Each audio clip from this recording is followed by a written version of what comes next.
Oui, Madame la Présidente, je serai assez court sur l'intervention sur le budget. On a dit un certain nombre de choses. Par contre, c'est peut-être arrivé, mais puisque lundi dernier, lors de la réunion secrète de l'Assemblée départementale, vous aviez, oui, non, j'ai pas encore dit clandestine, mais c'est pas loin. Suite aux différentes interventions, vous avez donc suspendu la séance et vous nous avez dit que le dossier sur le pôle métropolitain, qui évidemment est d'un danger extrême, devait repasser aujourd'hui. Alors, comme on ne nous l'a pas redistribué, est-ce que c'est le cas ou pas? Oui, vous allez l'avoir tout à l'heure. Ah, bon.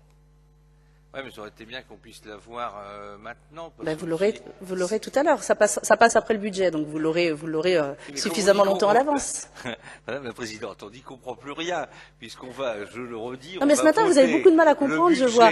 Parce que notamment sur les absences, si je regarde l'opposition, vous avez plus d'absents que la majorité. Donc, Non, mais nous savons pourquoi il est absent, Monsieur Le Tourneur. Eh ben, moi aussi, je sais pourquoi ils sont absents. Ah bon, ben voilà, donc c'est l'épidémie de grippe et de gastro, alors très bien. On résiste mieux, alors juste pour vous dire, il y aura bien le sujet sur le pôle métropolitain après le budget. Voilà. Oui, mais Madame la Présidente, pardonnez-moi, vous mettez la charrue avant les bœufs de Sassy. Parce que, je le redis, c'est la première fois que je dis ça, mais c'est certainement vos services, c'est pas vous, hein, je ne vous mets pas en cause. Nous allons nous exprimons sur le budget de 2018, alors qu'ensuite nous allons nous exprimer, voter sur certaines masses ou certaines, comment dirais-je, adaptations administratives et financières de 2017. Pardonnez-moi, M. Bacher va certainement, bien sûr, nous trouver une bonne explication lui aussi, mais je ne comprends pas. Je sais que vous avez dormi depuis un an, mais on a fait comme ça l'année dernière aussi. Je ne suis pas. J'ai un problème de cataracte et de vue assez grave, oui, mais je n'ai pas de problème pour l'instant avec Monsieur Aloïs. Voilà, donc pour l'instant. Bon, en tout cas, bah écoutez, on fera comme ça, mais c'est étrange. Bon, les journalistes pouvaient attendre 18h30 pour avoir le plaisir de nos interventions sur. Comme vous aimez les journalistes qui soient présents, vous voyez, on va les retenir plus longtemps, donc c'est très bien. Vous savez, je suis un peu, voilà, mon amour est universel. C'est bientôt Noël, paix sur la terre aux hommes de bonne volonté. Mes très chers frères, pardon, oui, bah oui, oui, c'est ça. Madame la Présidente. Nous avons lu, bien sûr, et étudié vos documents budgétaires très volumineux pour ce millésime 2018. Nous avons relevé plusieurs choses d'ailleurs. Vous écrivez que la croissance de l'économie nationale s'est renforcée, ceci au cours de la première partie de l'année, et devrait avoisiner 1,5% sur la totalité de l'année. Malheureusement, ce chiffre ne se traduit pas encore en termes d'emploi. En effet, le nombre de chômeurs de catégorie A, B et C, lui, a encore progressé de 2,8% en octobre dernier sur une période d'un an.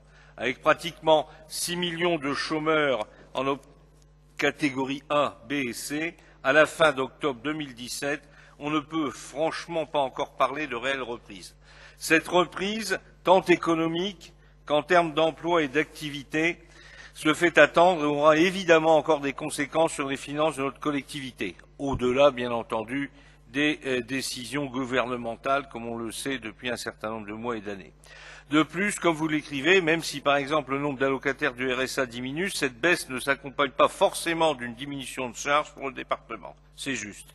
Par ailleurs, un autre poste important de dépenses pour le département risque aussi d'exploser dans les années qui viennent. Il s'agit des dépenses en faveur de l'autonomie des personnes, que nous soutenons évidemment, mais il faut gouverner, c'est prévoir, qui, au regard des prévisions, risque de connaître une véritable envolée, puisque de 80 millions de personnes handicapées en Europe actuellement, nous devrions malheureusement en compter 120 millions depuis 3 ans. Le contexte financier est donc bien évidemment incertain, d'autant que les nouvelles règles financières imposées aux collectivités par la loi de programmation pluriannuelle des finances publiques 2018-2022 risquent bien d'être en réalité d'une façon ou d'une autre, une nouvelle cure d'austérité voulue par Bruxelles et imposée par son faire-valoir et soutien inconditionnel, M. Macron. Le système de déconstruction de l'État-nation, on en a déjà parlé lors du débat d'orientation budgétaire, est bien ordonné. L'État ne répond donc plus présent financièrement, c'est le moyen d'étrangler les collectivités locales et d'imposer les volontés donc du gouvernement, le précédent aussi, d'ailleurs c'était le même, même s'ils ont changé de nom, la machine à recycler le PS a fonctionné. Plus présent financièrement, vous n'avez d'autre choix que de vous tourner vers Bruxelles pour récupérer des fonds, démontrant ainsi que si l'État devait disparaître, eh bien, l'Union européenne pourrait s'y substituer, donnant ainsi réalité à une Europe des régions. Tout ceci est dans le même esprit que le projet, d'ailleurs, de liste transnationale pour les élections européennes. Tout est bon pour faire disparaître l'idée de nation, l'idée de France, d'identité, d'appartenance à une communauté nationale une et indivisible et surtout de souveraineté. Mais revenons au budget qui nous intéresse et pour lequel nous sommes réunis dans cette maison. Votre budget 2018 s'établira donc en dépenses réelles de fonctionnement à 654,4 millions d'euros et en dépenses réelles d'investissement à presque 185 millions d'euros. Le budget 2018 au total est d'1,175 milliard d'euros en écriture réelle et d'ordre, ce sont vos chiffres. L'épargne brute, c'est vrai, est en augmentation et votre budget 2018 prévoit même une épargne nette positive qui entraînerait une diminution de l'encours de la dette. Alors oui, c'est vrai, vous avez fait des économies. Mais ceci est largement relativisé, surtout lorsqu'on connaît le caractère ultra dépensier de la précédente majorité. Il aurait été difficile de faire pire en la matière. Alors, vous citez d'ailleurs le fameux ou le fumeux, brûlant, explosif rapport de la Chambre régionale des comptes, qui n'a d'ailleurs fait pas beaucoup de vagues, pas un pavé dans la mare. Il aurait dû d'ailleurs, mais ma foi, tout ça a été un peu passé sous silence, même beaucoup d'ailleurs. Et vous en parlez dans votre présentation du budget 2018. Pourriez-vous nous indiquer si celle-ci, d'ailleurs, la Chambre régionale des comptes, au regard des multiples irrégularités qu'elle dénonçait, qu'elle a constatées, avait décidé, ou vous-même, ou non, d'entreprendre, comme je l'avais demandé à votre prédécesseur, oui, il est là, M. Courcial, d'entreprendre des poursuites à l'encontre de l'ex-président de notre collectivité, puisque vous avez dit que, voilà, que c'était assez grave, même très grave, et à l'époque, même si vous n'étiez que vice-présidente, vous avez bien entendu soutenu les propos de votre président, ce qui me semblait d'ailleurs normal. Donc aujourd'hui, vous en reparlez. Parler, c'est bien, faire, c'est mieux. Comme pour les orientations budgétaires discutées le mois dernier, vous annoncez l'ouverture du service OAS Vidéoprotection, le lancement du plan OAS Santé, on va en parler juste après, l'adaptation de la politique en faveur du logement, l'ouverture de chantiers pour l'accompagnement des personnes âgées. On vient d'évoquer un petit peu avant. Vous annoncez aussi une baisse des dépenses de fonctionnement à hauteur de 30 millions d'euros. Très bien, nous aurions été ravis si cette baisse, excusez-moi, mais je vois de plus en plus mal quand il n'y a pas de lumière, c'est difficile. Non, j'ai pas la vue basse, j'ai la vue altérée par la cataracte, Monsieur Bachere. Mais il m'en reste suffisamment pour vous voir. Vous n'êtes qu'à quelques mètres de moi, j'arrive encore à vous voir. Nous aurions été ravis si cette baisse émanait d'une volonté de contraindre le fonctionnement, mais en réalité, elle n'est due que par le transfert de la compétence transport au Conseil régional. Comme économie, cette fois-ci, on aurait peut-être pu mieux faire. Lors des orientations budgétaires du mois dernier, j'avais dans mon intervention, je l'ai là sous les yeux, déclaré au sujet du barreau Creil-Roissy-Picardie, entre guillemets, Madame la Présidente, vous l'étiez déjà, il serait peut-être de bonne loi, il serait peut-être bon d'entreprendre des actions pour que ce projet ne finisse pas non plus dans le grenier de Matignon ou de l'Élysée. Je suis donc ravi de voir que vous m'avez entendu. Et j'espère que nous obtiendrons gain de cause, puisque dans vos objectifs 2018 à retenir, nous notons que vous souhaitez obtenir pour le barreau ferroviaire Roissy-Picardie sa mise en chantier, ainsi que le respect des engagements pris par l'État, mais aussi par les collectivités et par, à l'époque, le Conseil régional de Picardie. Vous noterez qu'il s'agit un peu d'une lapalissade, ou presque d'un pléonasme, car si l'État respectait ses engagements, ça se saurait. Le barreau Roissy-Picardie serait d'ailleurs déjà mis en chantier, puisqu'avant que la Picardie, enfin l'unité administrative qui était le conseil régional, ne ferme ses portes, tout cela avait été acté. Nous vous soutiendrons évidemment pour cet objectif, si nécessaire pour des milliers d'Oisiens, mais aussi de Picards, soit obtenu ou plutôt maintenu et surtout enfin réalisé. Car je crois que, comme pour l'autre grand projet, l'autre grande infrastructure, et je vais en parler ensuite, le canal Seine-Nord, il y a encore, bien entendu, quelques interrogations. Plus le temps passe, là c'est le contraire. C'est pas plus c'est long, plus c'est bon, plus c'est long, moins c'est bon. Mais cependant, il est nécessaire de rappeler que vous avez tous d'ailleurs appelé à voter, peut-être pas Madame Balitou, il y a quelques mois pour le président en place qui nous impose tout cela. Il serait donc hallucinant et incongru que vous n'arriviez pas à obtenir de lui tout cela, puisque vous l'avez tant soutenu.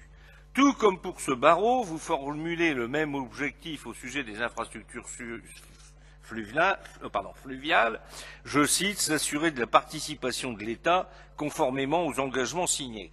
Alors je pense qu'effectivement l'État s'est déjà bien engagé, puisque votre collègue Xavier Bertrand a voulu régionaliser le projet. Monsieur, je l'ai dit, Monsieur Macron s'étant frotté les mains et ayant sauté sur l'occasion, puisque comme ce n'est plus une affaire nationale mais régionale, il faudra bien entendu que la région ensuite s'occupe, si ça se fait, l'entretien, enfin la totalité. Macron a sauté, on peut lui reprocher tout, mais le fait de ne pas être intelligent. Là, c'est sûr, il s'est débarrassé du pot de pu. Donc effectivement, je ne sais pas, à part aller braquer le ministère des Finances pour que l'argent se dégage pour ces deux infrastructures, je crains tout de même que tout ça se complique dans les mois à venir. Même si cela peut être compréhensible, il est tout de même assez dramatique que des collectivités, la nôtre en particulier, doivent se fixer des objectifs de ce type, se battre pour obtenir le respect des promesses de l'État. Voilà, c'est quand même assez incroyable. Ceci en dit long justement sur l'état de notre pays et du pouvoir d'ailleurs, pour lequel le respect d'engagements pris n'a plus véritablement de valeur face aux collectivités et à nos concitoyens. Cela est à mettre malheureusement en parallèle avec les multiples promesses faites en période électorale et leur non-application une fois élus. Tout ceci explique certainement une grande partie du désintérêt justifié, ma foi, des Français pour la vie politique et leur désamour grandissant dans les bureaux de vote. Madame la Présidente, donc j'ai une autre petite partie, je ne vais pas vous faire un catalogue à l'après-vert, mais j'ai repéré que vous aviez présenté, c'est d'ailleurs, on s'y retrouve peut-être un peu mieux, un petit peu avec des missions, avec des cadres, des missions numéro 1, j'en ai pas pour longtemps, je vais donc vous faire un petit tour d'horizon à ce sujet. Dans la mission numéro 1, vous parlez justement de cette fameuse négociation pour le financement des allocations individuelles de solidarité, RSA, prise en charge, notamment des, je les appelle toujours MEI, pour que ça soit bien clair, mineurs étrangers isolés. Appelé aujourd'hui presque d'un sigle d'une assurance, MNA, mineurs non accompagnés. Oh, c'est pas plus beau comme ça. Je sais, vous n'y êtes pour rien, on vous les colle, mais c'est nous qui payons, c'est le contribuable qui paie. Pour 2018, bah là c'est presque le gros jackpot du loto de Noël, 17 millions d'euros. Plus 40% en 3 ans, je n'invente rien, ce sont vos chiffres. Et à ce sujet, certains organes de presse nationaux disent que de 2005 à 2017, leur nombre a été multiplié par 10. On est passé de 2500 à 25 000. Le coût explose.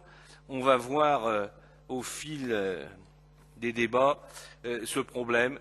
Tout ceci est un scandale complet.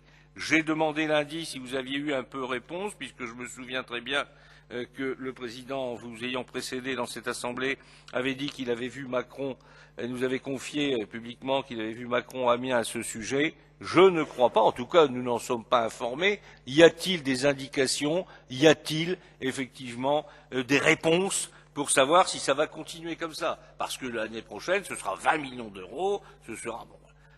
Ça devient absolument ingérable, d'autant plus que, bien entendu, l'État est loin de compenser tout ça, puisque sur une année, je crois que c'est 3 jours qu'il compense. Ah, toujours dans la mission numéro 1, Madame la Présidente, le second bus pour l'emploi, la 8e merveille du monde. Une fois de plus, puisque j'ai tout lu, et j'ai dit que nous avions voté, je crois me souvenir, et j'ai dit, un peu comme au poker, on paie pour voir. Bon, eh ben si ça marche, en tout cas, c'est ce que vous écrivez, c'est ce que M. Pia, je sais pas, oui je le vois, il est là, nous a expliqué l'autre jour. Pourquoi cantonnez-vous le bus toujours sur la partie ouest du département, c'est-à-dire Grandvilliers, Beauvais, j'ai rien contre ces secteurs-là, mais puisqu'il y en a un deuxième, partagez-le. Il y a encore des pompes à essence dans l'est du département, et à ce moment-là, faites en sorte de l'envoyer un peu ailleurs, où le chômage sévit depuis un certain nombre d'années, notamment après les brillantes réussites d'un certain nombre d'élus socialistes.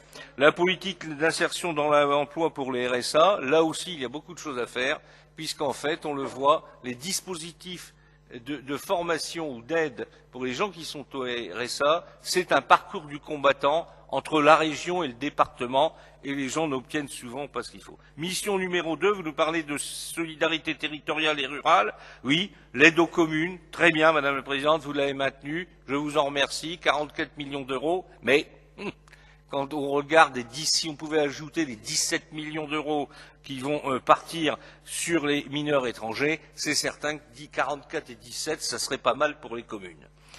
L'investissement départemental pour le très haut débit, je l'avais dit l'autre jour, je le redis, il serait peut-être bien qu'il y ait une mission, si je puis dire, puisque c'est payé avec l'argent du contribuable, et ici, qui part de cette maison, eh bien qu'il y ait une mission, je ne vais pas dire de surveillance, je ne vais pas dire de flicage, mais quand même d'information sur les entreprises qui installe ce haut débit et pour savoir s'il y a beaucoup de travailleurs détachés ou même de travailleurs pas déclarés. Il semblerait que ce soit le cas. Loi de vidéoprotection, bravo, ça félicite de notre part, puisque c'est une des propositions du Front National que nous avons décliné à fil de campagne électorale et de comment dirais-je, de propos publics. Très bien. Plan de caserne pompiers, réhabilitation. Je vous avais demandé l'autre jour, je pensais que vous l'auriez ajouté dans le dossier, vous avez évoqué tout à l'heure, mais c'est encore mieux quand c'est écrit, même si c'est dit, c'est mieux de l'écrire. Je vous avais demandé de faire aussi un audit de l'état des casernes de gendarmerie, puisqu'il semblerait qu'il y ait un certain nombre d'endroits qui ne sont pas mirifiques. OAS Santé pour lutter contre la désertification médicale, votre plan, très bien, c'est une volonté. 4 millions d'euros, et je ramène ça encore, pardonnez-moi, l'État, des problèmes relatifs à la santé dans le département, aussi, nous serions beaucoup plus au large si, par exemple, ces 17 millions d'euros venaient s'ajouter aux 4 millions d'euros, ça ferait 21 millions d'euros, et je pense que vous pourriez booster beaucoup plus rapidement votre plan pour la santé. Ce serait donc l'inverse qu'il aurait fallu faire au minimum, puisque c'est 4 fois le chiffre que vous allez engager pour la santé. Rapidement, habitat et politique de la ville. Alors là, vous nous parlez d'améliorer les conditions d'accueil des visiteurs dans ce dossier. Là, alors là, j'ai pas dormi cette nuit après avoir lu et relu ces quelques lignes. Habitat et politique de la ville, vous nous parlez des marais de Sassy. Cher à certains chasseurs, peut-être encore ici présents, c'est vrai qu'il y avait longtemps qu'on n'avait pas parlé. Par la construction d'un kiosque d'accueil à 400 000 € en AP, c'est dans le dossier. À quoi ça servait de dire, et je ferai que j'avais largement gossé là-dessus, que M. Rome avait en prévision un véhicule amphibie à acheter pour visiter le machin.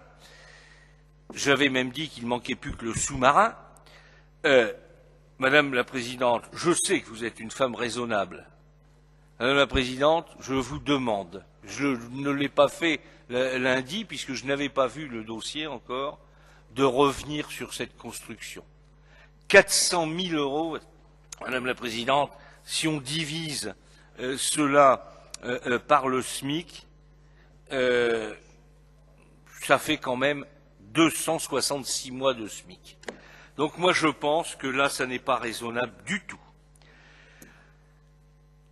Un cabanon une cabane dans le Marais à 400 000 euros. J'ai cru que je rêvais, que dis-je? Je cauchemardais. On ne va plus savoir d'ailleurs si les bêtes à cornes se trouvent à l'intérieur du Marais de Sassy ou à l'extérieur chez les contribuables cocus. Mission numéro 3, aménagement et mobilité.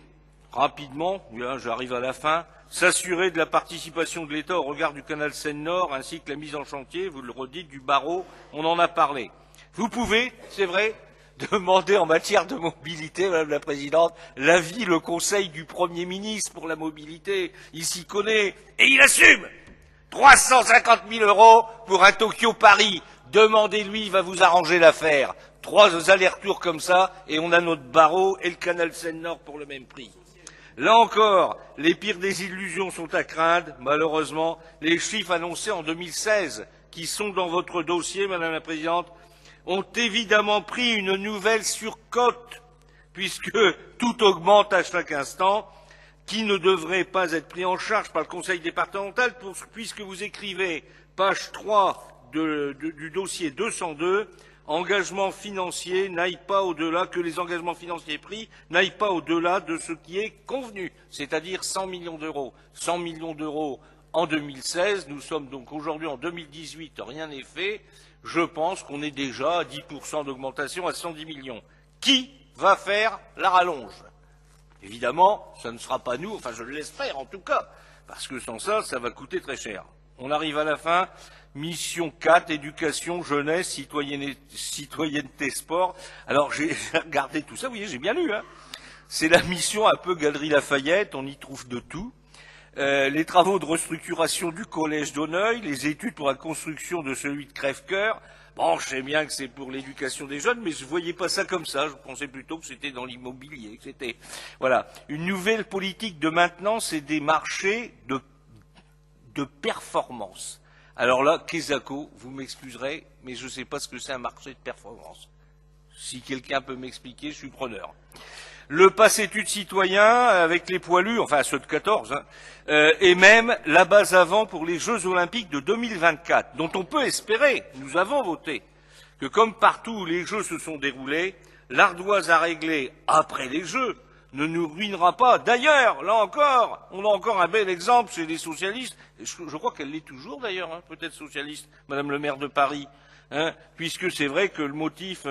il ne faudrait pas tomber dans le même travers, puisque le déplacement à Lima pour aller applaudir quelque chose que tout le monde savait déjà, pour l'attribution à Paris, avec le jeu d'acteurs stupéfiés de série B de Madame le maire de Paris, a fait rire l'ensemble de la planète, si ce n'est bien entendu que le déplacement a coûté 1,5 million d'euros avant même que tout cela soit fait. Donc, là encore, il faudra être prudent. Et puis, dernière mission, madame, j'aurais fini, la mission 5, la culture. À cette rubrique, c'est vrai, on ne voit pas très bien ce que la dématérialisation des demandes de subventions pour les associations a comme rapport avec la culture, mais pourquoi pas. En conclusion, un certain nombre de vos propositions, madame la présidente, vont dans le bon sens, je l'ai dit, nous sommes objectifs, enfin je pense l'être régulièrement dans cette maison. Il y a un certain nombre de politiques qui, effectivement, ressemblent ou suivent les nôtres. Où nous allons attendre, c'est tout à l'heure votre décision sur le pôle métropolitain, ce que vous avez fait, mais c'est évident que la déclaration que j'ai faite lundi, avant que vous ne suspendiez la séance, eh bien, je serai bien sûr amené à la refaire, et selon ce que vous nous donnerez, c'est pour ça que je pensais qu'on l'aurait ce matin, pour au moins peut-être avoir la possibilité de vous présenter de manière papier, enfin écrite, un amendement propre à ce que vous proposerez. Il est évident que je n'ai pas changé de position depuis lundi. C'est le danger de mort pour le département. J'espère que M. Paco n'a pas non plus changé d'avis.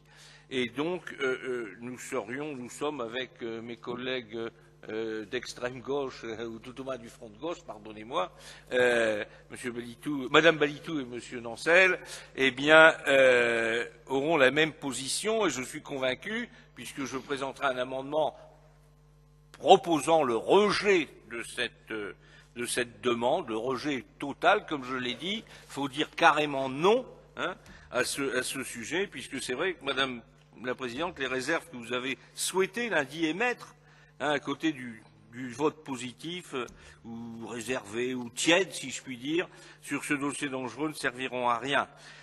Il faut dire carrément et clairement non, car vous prenez, je l'ai dit, je le répète, le risque et la très lourde responsabilité par votre vote d'acter la disparition du département et du conseil départemental de l'Oise que vous présidez. Madame la Présidente, vous devez défendre, et vous le faites jusque-là, c'est vrai, la ruralité, en tout cas, je n'ai rien à redire sur votre positionnement sur la défense de la ruralité. Vous voyez, là encore, je suis objectif. La proximité, le service public, les équilibres territoriaux, les aides sociales justifiées, la protection et l'aide aux populations en difficulté, la santé, la sécurité et l'aide aux communes, en défendant le département face aux métropoles. Il faut s'asseoir sur les prétentions de Creil, Beauvais et Compiègne. Pardonnez-moi, monsieur le maire de Creil, j'ai beaucoup d'estime pour vous, mais beaucoup moins dans l'affaire du pôle métropolitain. Madame la Présidente, je vous remercie. J'étais un peu long, mais je serai très silencieux pour le reste du temps. Ou presque, en tout cas. J'essaierai de l'être. Merci.